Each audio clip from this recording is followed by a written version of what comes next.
Hey, Nathan here, helping you become a better jungler. I have a bit of a different video from my normal review requests. This is a VOD of Tyler1 on his stream. He's a popular AD carry over on the North American server, and I thought this would be really interesting to look at. So he's actually learning the jungle position. He's convinced that jungle is pretty easy. So I thought would be interesting to look from a perspective of a high elo ADC player, which he is, in terms of transitioning to the jungle position.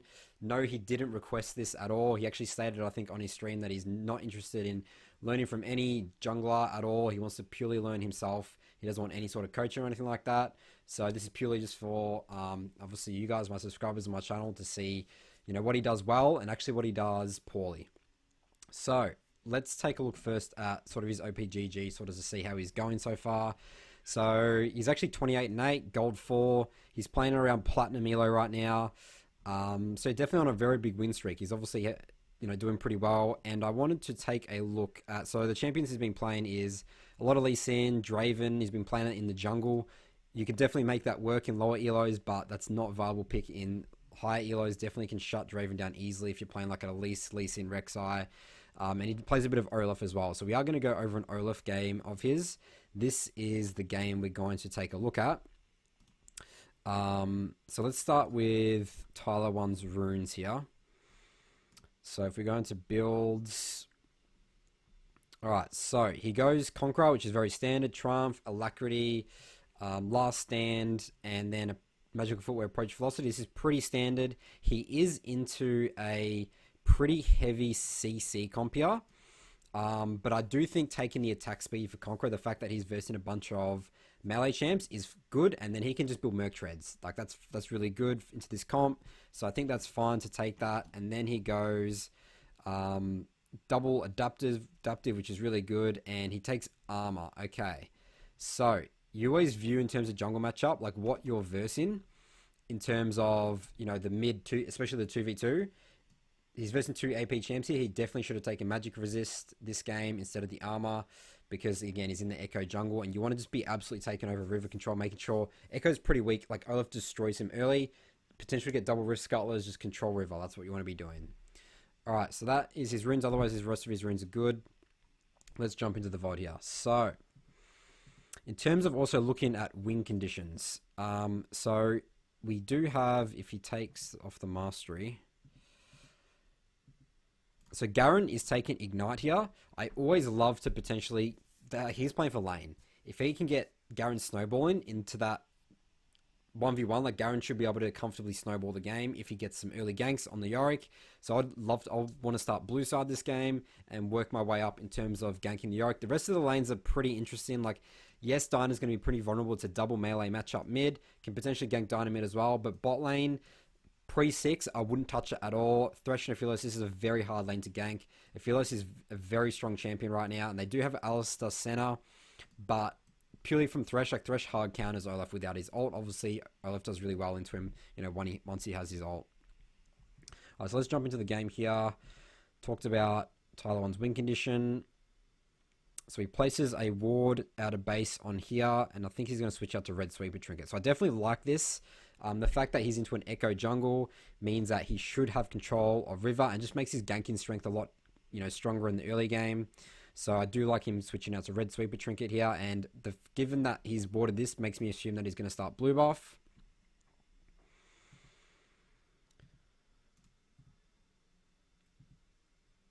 Okay, and he starts blue buff. Alright, so this is right. The problem with what he's done here is bought a Hunter's Talisman. The way you want to view Hunter's Talisman versus Machete on Olaf, if you're starting red, go Talisman because you need the mana regen. If you're starting bot side, doing blue Gromp Wolves, always take Machete. Your clear is going to be a lot faster.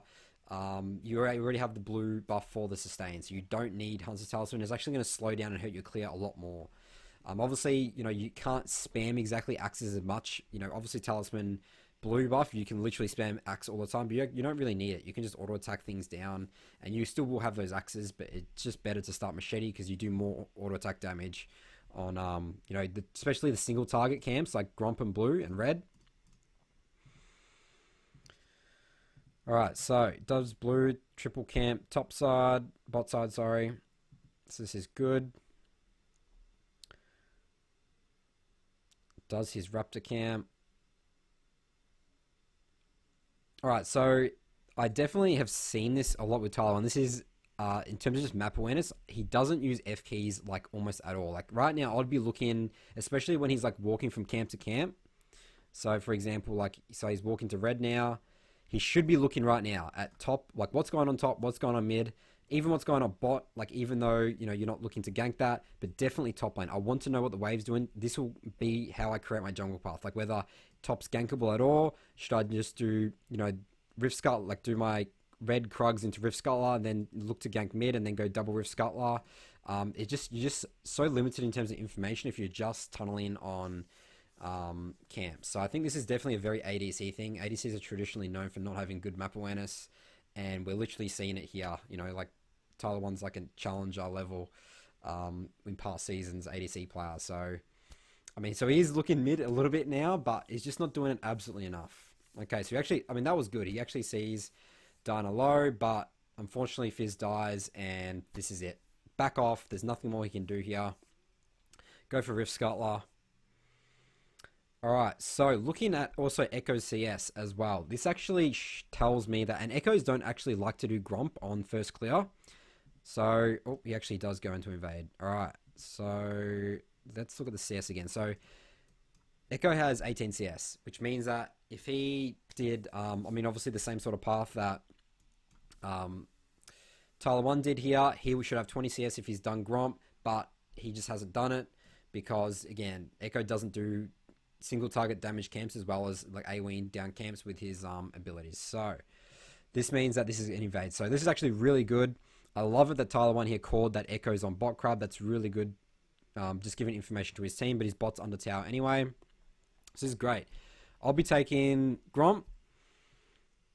I would base and go straight bot side for my Gromp respawn. This is what I'll do here. I just don't like that he's not looking at top here. Look at top, Tyler1. What's going on here? Okay, he literally gets killed. Alright, I do have an ad. I am going to skip this and I'll go back onto the video. Okay, so we're back. So Garen just dies to the Yorick. This is just base. Yep, good.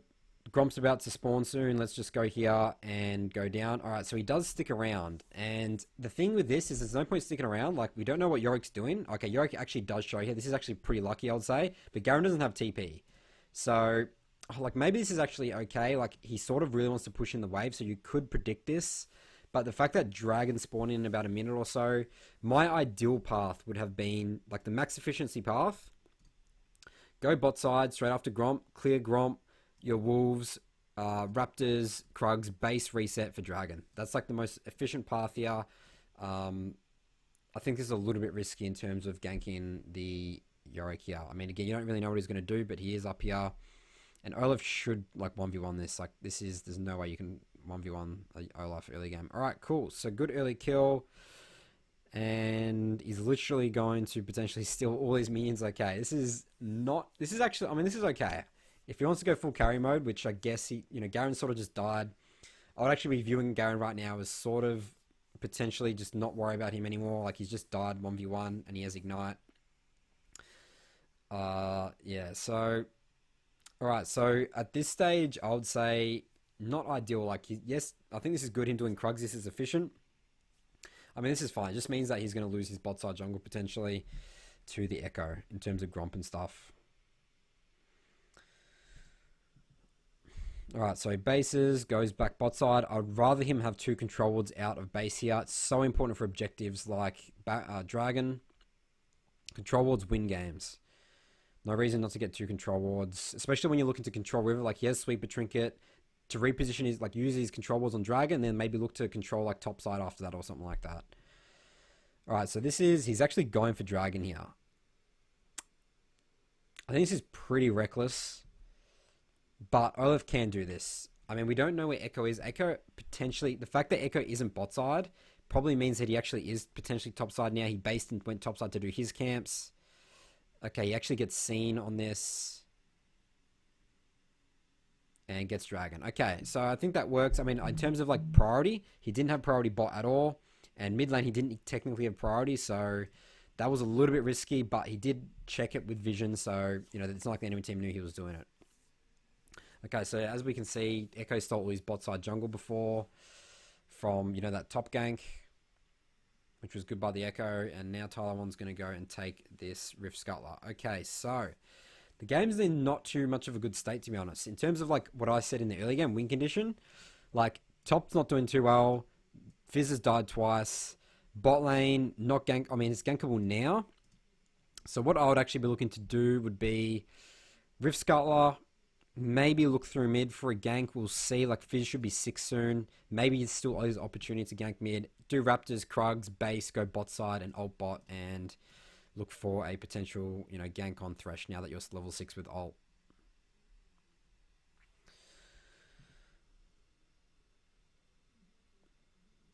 Okay, so he decides to do his blue and Gromp here. I'll definitely look into going topside soon to clear my camps, because I would be looking to prioritize looking to gank bot now. But again, the big problem with all of Tyler1's gameplay is he's just not looking at lanes enough, like at all.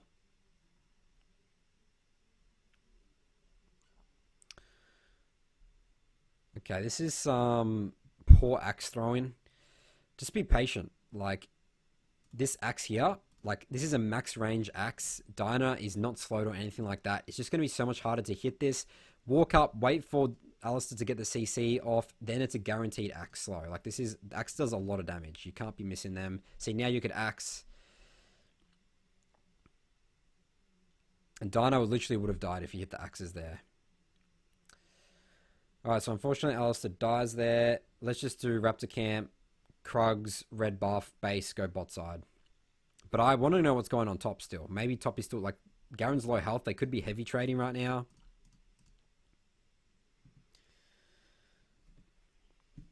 It's just the downside. Just the lack of information really hurts your decision making as a jungler.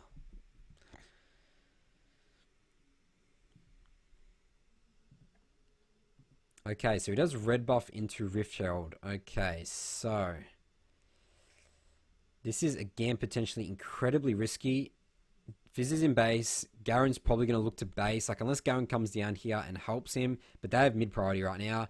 Echo actually is probably most likely topside. The fact that his blue buff and stuff is up right now.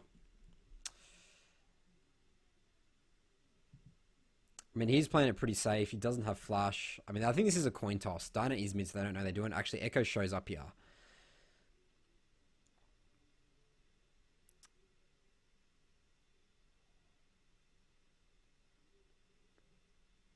Huh. Alright, so Tyler1 actually thinks it's Ghost in. Potentially. I'd say that was pretty interesting timing, but at the end of the day, I still think that Rift Herald was pretty risky. Alright, so he does take the Rift, but dies. Goes down to bot side now.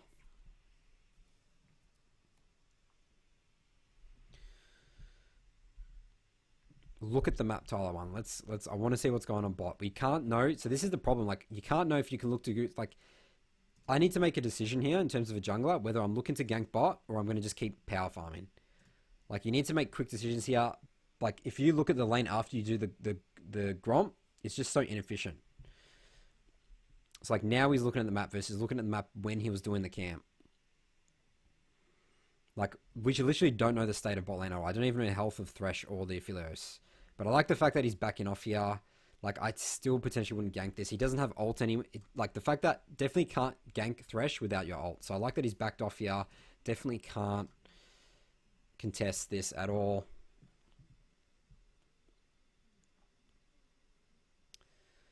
And we actually roam in on this Diana with Alistair. Yeah, so this is sort of just like ganking 101. Like, Diana's hugging topside. She obviously knows that they're potentially here. We don't exactly know if they have vision. There's no way for her to contest anymore. But it's fine to walk through mid. Let's go. I'll do check Rift Scuttler first, then go to Raptors, then go do Krugs, then base go bot side for Dragon.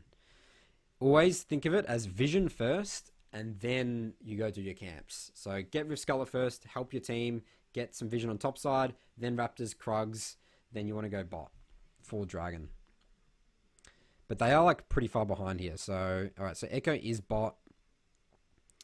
So this should be pretty free actually. Thresh, actually Diana comes here, she doesn't have mana. This is Olaf. Here we go. Alright, but he dies. Oh, he should have backed off here. Like, this is just the power of Olaf. Alright, back off.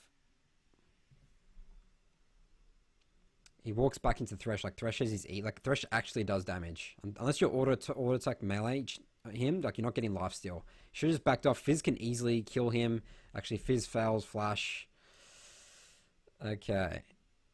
So, yeah, game state not too good here. We're going to lose Ocean Dragon for that. We still do have Rift Shell, but Garen's also lost top tower. So definitely the game's not... Remember, Tyler1 wins this game. So we'll definitely see what goes on here. Alright, this is... I would sell refillable potion for 2 control wards here. 2 control wards, again, so important for a jungler. It's your job to be controlling objectives, denying vision.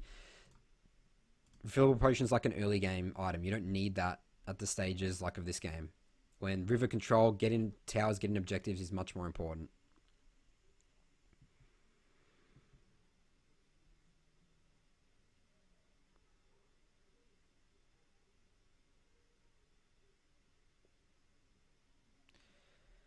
Alright, so Rift Child is actually expiring here. So, this is what I'll do here. So, you see how the enemy team sees Tyler1 here? And he's like obviously walking bot. Like, in terms of like reading your body language, the enemy team, think of it from their perspective. You're going to go bot here. So, they're going to all like follow you. So, what I'll do here, I would actually juke them. So, as soon as you're unseen, you know, sure, maybe chuck it to control wall there to protect your bot lane. Go straight up top. You would have dragged them all to you. And then you want to go mid, Rift Child mid. And then keep dragging them around the map. It's very obvious where you are right now. Sort of make it like not obvious. Like because your Rift Shell is about to expire here. And you use a bot. You see now they're all bot. You drag them all there because they saw you walking there. Very obvious. Just juke them with your body language. And now they're going to easily defend Rift Shell. So wasted Rift Shell there. We don't even get plates, but we don't get the gold from it, but... So, I mean, Alistair said WTF4, but that was very obvious in terms of everyone saw Tyler1 moving bot. Instantly, think of yourself as a magnet. As soon as you're seen, everyone's going to start collapsing. If he was mid right now, like, they could have potentially got mid tower. Or, like, you know, got at least some turret platings, and it would have really pressured the team. So, yeah, Tyler1 literally says here, they follow me around the map, like, pretty obvious. Like, let's make it not obvious in terms of where you're moving as a jungler. Always make your enemy team work for vision of you, and... use the vision that they do get of you to your advantage by juking them.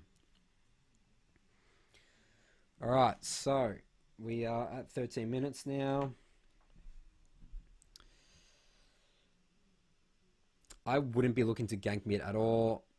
Yep, let's just get Rift Scuttler. We don't know where the enemy Thresh is constantly mid. We don't know where Echo is.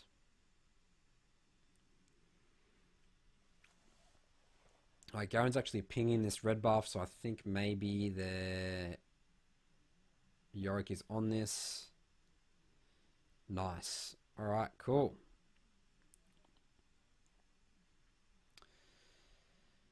So, in terms of like what to do here, I mean, really it's just farming. In terms of the game state, like, every lane's losing theoretically. So we sort of just need to sit back. I mean, Tyler1's actually farming pretty well considering. He could have potentially farmed more efficiently here, but we're a little bit, yeah, on the back foot here. This is where you want 2 control wards and be using them defensively in your jungle, waiting for the enemy team to make a mistake. They'll always make mistakes in, like, especially this, like, high gold, low platinum elo. Alright, so this is just back off mid. Enemy bots just died. I mean, your bots just died. Enemy team's like all missing. Like obviously Yorick's dead, but there's no way you're going to be able to get this tower. You have terrible siege with Olaf and Fizz. The only way you guys do this is by killing Diana, but I think this is risky. The fact that she's walking here tells me that the enemy teams are probably around here, unless she's like very greedy. So there's just no way you're going to get this. Actually, Fizz does get an ult off. Maybe she is greedy, but no, Echo is here. Yeah, like there's no way you're going to get this tower. Impossible. The enemy team will collapse. Thresh is here as well.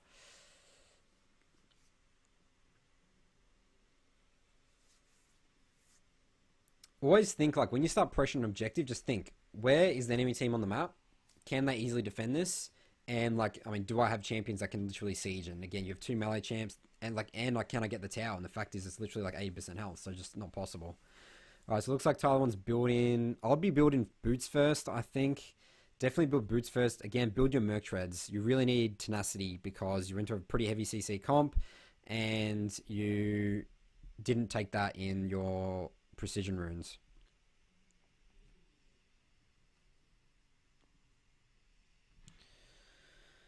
Right, so yeah, we're just on the defense here. I mean, we sort of just need to wait for the enemy team to make a mistake. Rift Herald is up. I do like it that Tyler1 literally bought 2 controls here. This is good.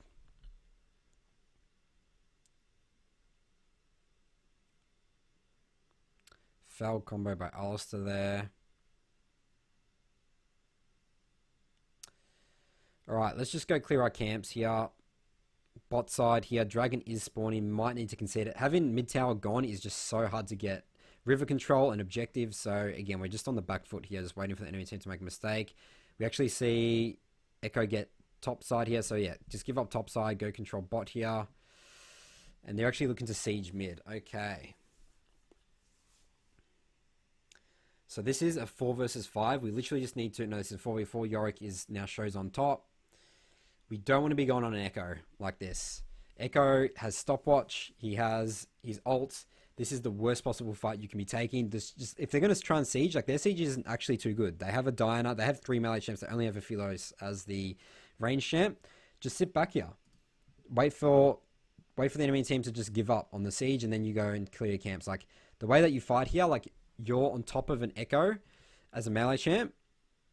Like, just no way this is going to work. And now you need to back off here. You burn your ult. I'll just instantly base here. After that, Q, base. There's nothing more you can contribute to the fight. You're too low health. Dragon's starting to come up soon. You need to, like, at least base to try and contest this. But Garen actually goes in here. Oh, and you actually stay. Yeah. See, I mean, now there's just no way we can contest Dragon anymore. Like, this, you just won't heal often. Unless you smite this potentially, but then you won't have smite for Dragon.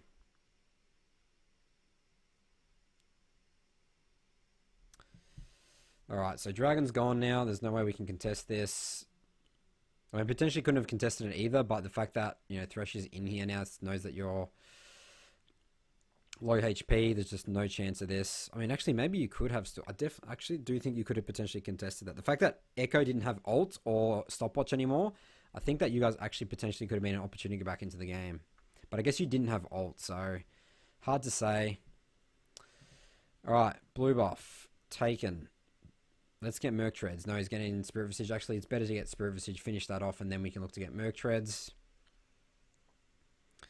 Refresher Control Wards. Only leaves 1. Super important at this stage of the game.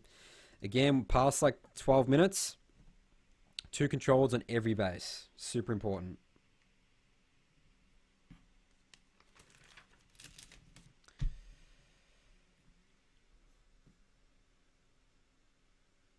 Alright, so Garen's actually starting to do some good work top. Like, maybe Garen is actually a potential win condition now. I don't know actually how that 1v1 matchup goes. Actually, Alistair here asks, do you win split now?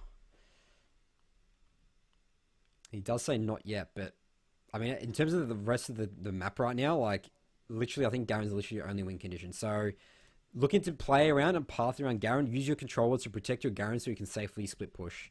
But Baron is coming up in about 1 minute 30 seconds. So we do need to, you know, not completely give up top river control. Alright, so your team's fighting mid here. Literally would not be looking to fight at all. Just leave your Fizz to die and play around. Look at Garen. He's like doing good stuff top. You know, just let your Fizz die. Don't try and fight at all. And then Tyler1 goes in here. So yeah, this is a really big mistake. Like, you need to think about fighting. Like, can we fight? Who's our strongest member of the team? Is he here? Can we fight? You know, like, the rest of your map is just not doing too well at all. Just back off. Let your teammates die if they want to make mistakes. Then you end up dying, and then it gets even worse. Luckily, Baron's not up right now.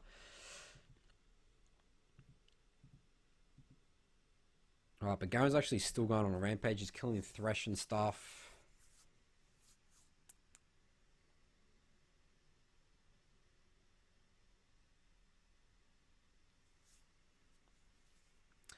Alright, Tyler1's also, again, forgotten 2 control wards from base. Just really need to, like, this is actually another such a good example of an ADC thing. Yes, ADCs want to get as max gold as possible, but as a jungler, you, like, suffer in terms of gold, but you suffer in terms of controlling the map. You win the games harder by not getting items, by getting your 2 controllers, controlling the map, controlling river, controlling objectives.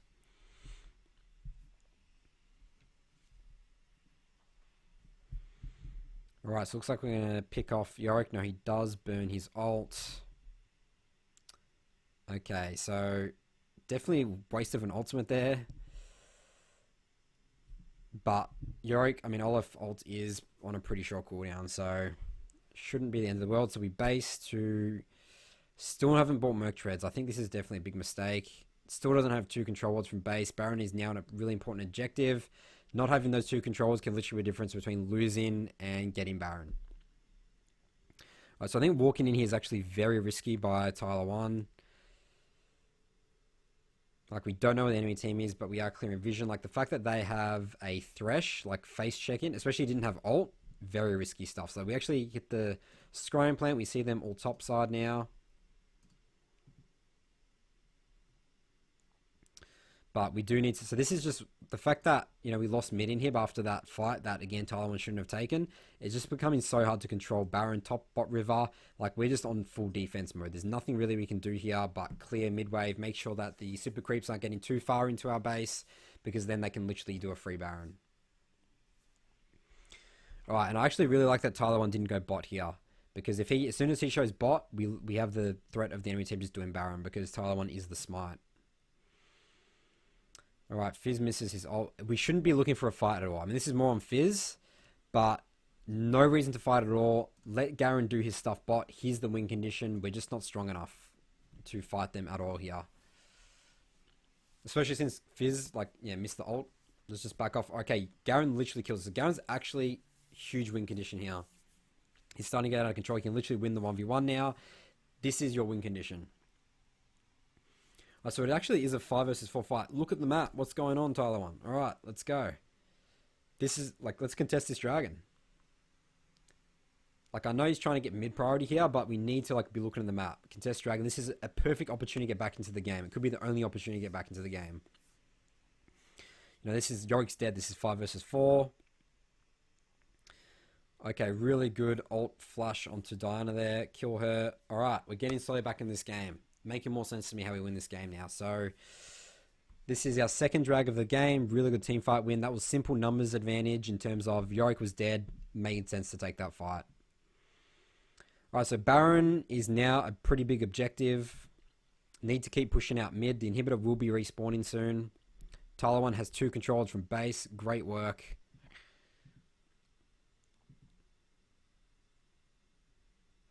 Alright, potentially face checking again. Like, I'm still scared without fighting with Garen.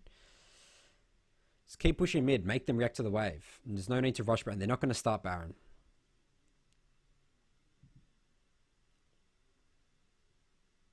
Okay, and Yorick literally dies again to Garen. Alright, so this is really good. This is going to alleviate so much pressure from you guys. Just keep letting him split push bot. Make sure the enemy team's trying to react to them. Again, no reason to fight here at all. Just throw axes. I love this. I love what Tyler1 is doing here. He's just baiting them. Look, Echo's trying to engage and stuff. Garen's just taking so much bot. And he actually calls here, let him split. This is really, really good. This is playing. This is knowing when to get carried. You know, like, I mean, Tyler1 still hasn't, I mean, he's still farmed pretty well this game, so he's still done his job. Like, obviously a couple of mistakes here and there, but this is still really good by Tyler1, knowing that letting Garen split push and not dying will literally win them this game if he keeps killing Yorick. Alright, this is pretty risky. You're not fighting with Garen again. Alright, but actually Alistair gets a really good combo. We one-shot the Echo. This is actually pretty lucky. Garen's coming in now. You guys should be able to clean this up as soon as Garen comes. But the premise behind this, okay, so this is actually, you guys clean up, kill 4. The premise behind this is fighting without your strongest member is always risky. Always try and fight with your strongest member.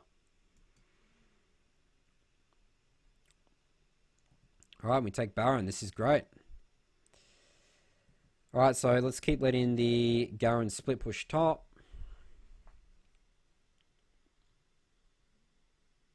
And we get a kill on Diana there. As Garen's literally popping off. Let's just siege mid here. Actually, I really like Garen here. He literally gets the kill mid, goes straight pushing top, pressuring that with Baron. Always be looking in terms of Baron, pressuring multiple waves. Like, that's why you see like 1-3-1 strategies and 1-4. Because it's very easy for the enemy team to just sit mid and just defend one wave versus getting pressured by 2 Baron waves.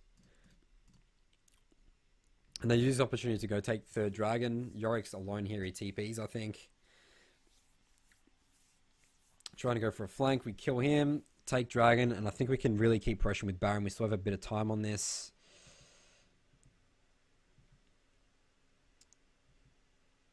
Okay, and maybe we can actually just end here, actually.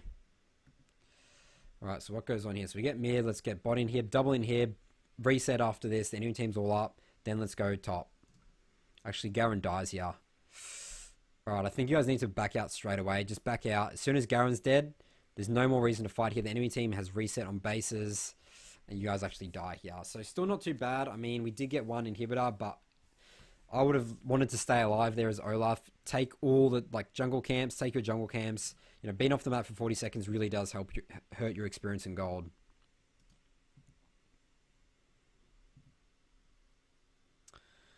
Alright, so at a base here we go Raptors. We're pushing top here. Actually, I really like that we're going top side.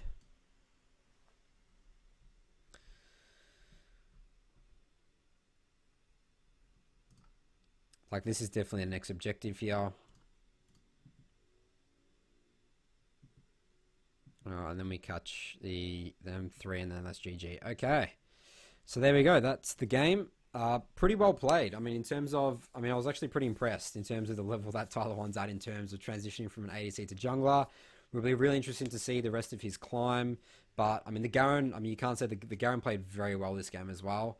But I mean, Tyler1 didn't put himself into too much of a deep hole by just like a lot of the reviews I see. People constantly get into deeper holes by like trying to fight. And Olaf can really get far behind and not do anything. And, you know, Tyler1 knew to just get carried by the Garen, but he did still play his part in terms of not dying is playing your part. So that wraps up this review. You can actually check out my full notes of this review over on my blog, nathanmott.gg. Thanks for watching, and I'll see you guys in my next video.